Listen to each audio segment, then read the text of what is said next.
Hi everyone, it's Nikki. So the new year's coming up, and I've just been thinking a lot about how I want to be in this new year. It's mostly continuation of things I'm already working on, but I want to share this because I think that it might be relevant to other people as well. Um, oh, and you'll see my new blanket in the background. My aunt made it for me. On the other side, it says "Be true to you," and I was thinking about a specific way that I think that I can be true to me, you can be true to you, and it'll also help validate other people and yourself at the same time. So, years ago when I was in grad school, I lived with my parents at home and I was commuting every evening about an hour away to go to my grad classes at night. Now, most people who went to grad school with me did not live that far away from the school. Most of them were not from the area initially, so they specifically moved here to go to that grad school, and so they got apartments that were very close. So I was one of the few people who was an entire hour away from the school.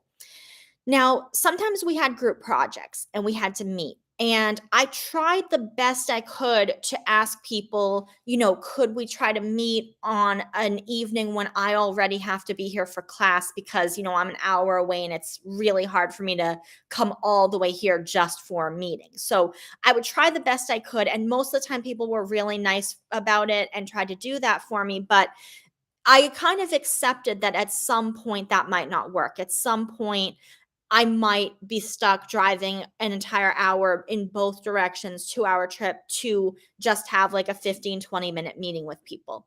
I didn't really want to, but I kind of accepted that that might happen at some point. So one time I was in a group project where there were 5 of us total. And we were trying to come up with a time to meet. And one person, I had given my preferences already for like the days that I was going to be there. And then another person in the group who was also an hour away said, I live an hour away and I can't come here just for a meeting. I can only meet here if it's a night when I already have class. And she just set that as a firm boundary, not something that she was willing to do. And everybody else looked a little bit surprised, like, "Oh," but then they accepted it. Then they just proceeded like, "Okay, I guess we'll have to work around that." And I was pretty angry at first. I was really angry at her for saying that when I'm thinking to myself, "Hello, like, I'm an hour away too. How come everyone's expecting me to be here?" And, I was really angry at her. And I was very tempted to sort of lash out to say something like, "Well, hey, I'm an hour away too, and I'm still gonna come here if we need to." But I stopped myself. I held myself back because I had a lot of memories of in undergrad, college, and other times in my life when I had things that I was unwilling to do and other people didn't accept that about me. Other people would just say to me, "Well, look, everybody else is doing this," and say that in a tone that meant that I was supposed to do it too because other people were doing it. And I am like the biggest proponent of it does not matter. Like, if you say something's not okay with you, it's not okay regardless of what anybody else is doing. So I thought to myself about that and I said, how can I do this? How can I invalidate her for something that I'm always preaching about? And then I realized, I thought it through and I realized I was not actually angry at this other group member. I was angry at myself for not setting the same boundary that she did. Because deep down inside, I wasn't really willing to drive an hour in both directions just for a short meeting when I didn't have something else to do there, when I didn't have class.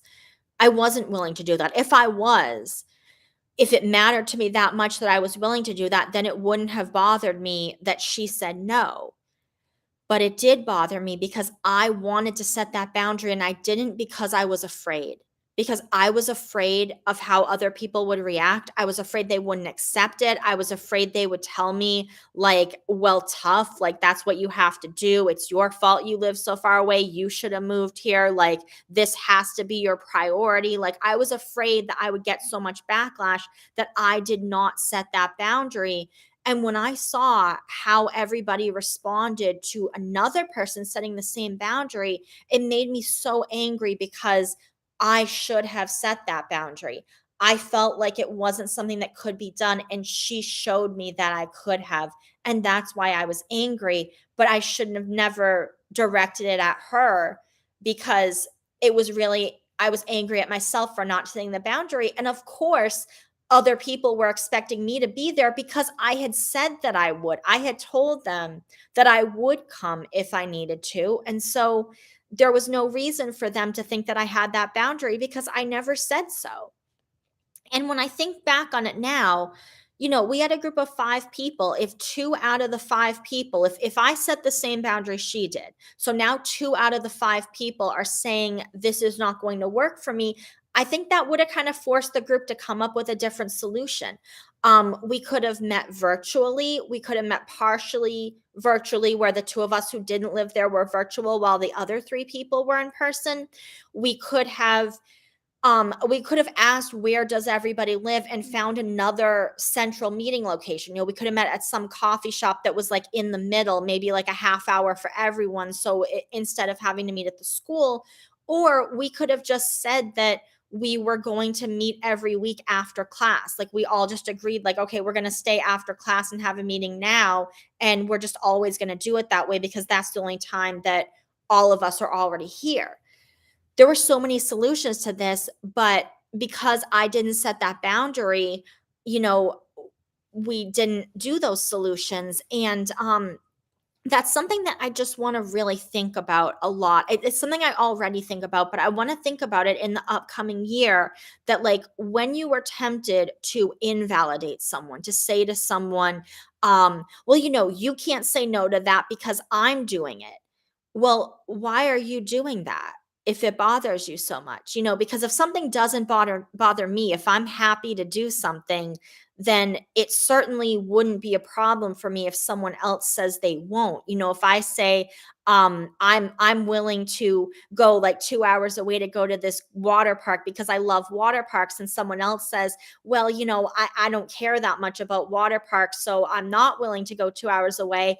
That doesn't matter to me because I'm going to go and they don't have to go.